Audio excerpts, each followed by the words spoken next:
KP के security forces की कार्रवाइयों से भारतीय प्रॉक्सी फितनतुल खवारिज के 13 दहशतगर्द हलाक।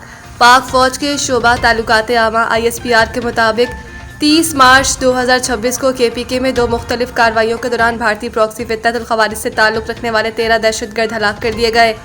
तर्जुमान के मुताबिक खवारिज की मौजूदगी की इत्तला पर सिक्योरिटी फोर्सेस खैबर जिला के इलाके बाड़ा में इंटेलिजेंस बेस्ड ऑपरेशन किया और इस दौरान फोर्सेस ने मुअस्सर अंदाज में खवारिज के ठिकाने को निशाना बनाया, जिसमें शदीद फायरिंग के तबादले के बाद 10 खवारिज को हलाक कर दिया गया। ISPR के मुताबिक एक और इंटेलिजेंस बेस्ड ऑपरेशन जिला बनू में किया गया, जहां फायरिंग के तबादले में मजीद 3 खवारिज दहशतगर्दों को हलाक कर दिया गया। बयान में कहा गया है कि इलाके में किसी भी मुमकिना भारतीय सरपरस्ती में काम करने वाले खवारिज दहशतगर्दों के खात्मे के लिए क्लियरेंस ऑपरेशन जारी है।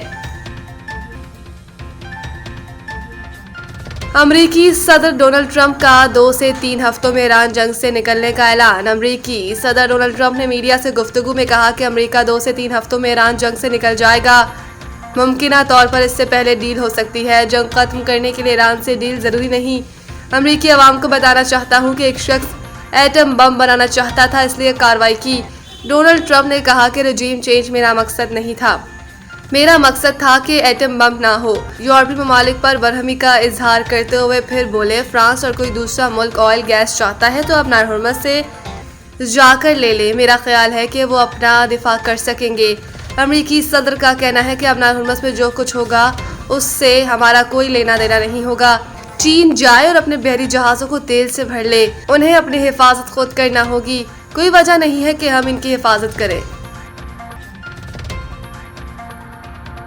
जंग खत्म करने को तैयार, जमानत दी जाए, तनाज़ा दोबारा शुरू नहीं होगा। ईरानी सदर। ईरानी मीडिया की रिपोर्ट के मुताबिक ईरानी सदर मसूद पज़ेश्कियान ने यूरोपीय कौंसिल के सदर अंतोनियो कोस्टा से टेलीफोन पर गुफ्तगू करते हुए कहा कि अगर उन्हें मजबूत जमानतें दी जाएं कि मुस्तकबिल में इन पर दोबारा हमला नहीं किया जाएगा तो वो अमेरिका और इसराइल की जारियत के खिलाफ जारी लड़ाई खत्म करने के लिए तैयार है। इनका कहना था कि ईरान अपने हमसाया ममालिक की खुद मुख्तारी का एहतराम करता है और कभी भी उन्हें नुकसान पहुंचाने की कोशिश नहीं की। ताहम इन ममालिक में मौजूद अमरीकी अड्डों पर हमला करने के सिवा कोई ऑप्शन बाकी नहीं रहा। मसूद पज़ेश्कियान ने कहा कि ईरानी फौज की मुज़ाहमत और ईरानी अवाम के इत्तेहाद ने नाजुक हालात पर काबू पाने में मदद दी। इससे कबल ईरानी वज़ीर ख़ारजा अब्बास अराग़ची ने भी कहा कि ईरान सिर्फ जंग बंदी नहीं चाहता बल्कि इसका मुकम्मल और जामिया खात्मा चाहता है। KPK माली साल के पहले 6 माह में कर्ज 809 अरब से तजावुज कर गए। महकमे खजाना की दस्तावेजात के मुताबिक सूबाई हुकूमत ने मजबूरी तौर पर 102 तरक्याती मंसूबों के लिए कर्जे हासिल किए और इन कर्जों का हुजूम 809 अरब रुपए से तजावुज कर गया है। दस्तावेजात में बताया गया है कि सबसे ज्यादा कर्ज आलमी बैंक से लिया गया, जो इसके तहत 46 मंसूबों के लिए 392 अरब 50 करोड़ रुपए हासिल किए गए। इसी तरह एशियाई तरक्याती बैंक से 44 मंसूबों के लिए 351 अरब 80 करोड़ रुपए कर्ज हासिल किया गया। दस्तावेजात के मुताबिक जुलाई से दिसंबर तक हुकूमत ने कर्जों और सूद की मद में 25 अरब 56 करोड़ रुपए अदा किए, जिनमें 15 अरब 81 करोड़ रुपए असल कर्ज और 9 अरब 95 करोड़ रुपए सूद की अदायगी शामिल है।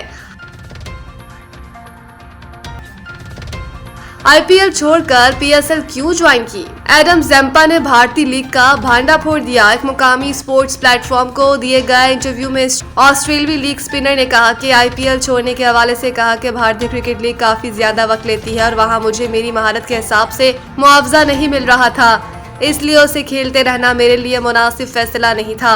एडम ज़ैम्पा ने कहा कि मैं IPL छोड़ने के बाद इब्तदाई तौर पर क्रिकेट से वक्फा लेने का सोच रहा था, लेकिन अचानक PSL खेलने का मौका मिला जिसे मैंने कबूल कर लिया और ये सब कुछ बहुत जल्दी हो गया, जिसे मैं एंजॉय कर रहा हूँ। ख्याल रहे कि हाल ही में कराची किंग्स का हिस्सा बनने वाले एडम ज़ैम्पा ने टूर्नामेंट में अपनी कारकर्दगी से मुतासिर भी किया और PSL के मयार को भी सराहा।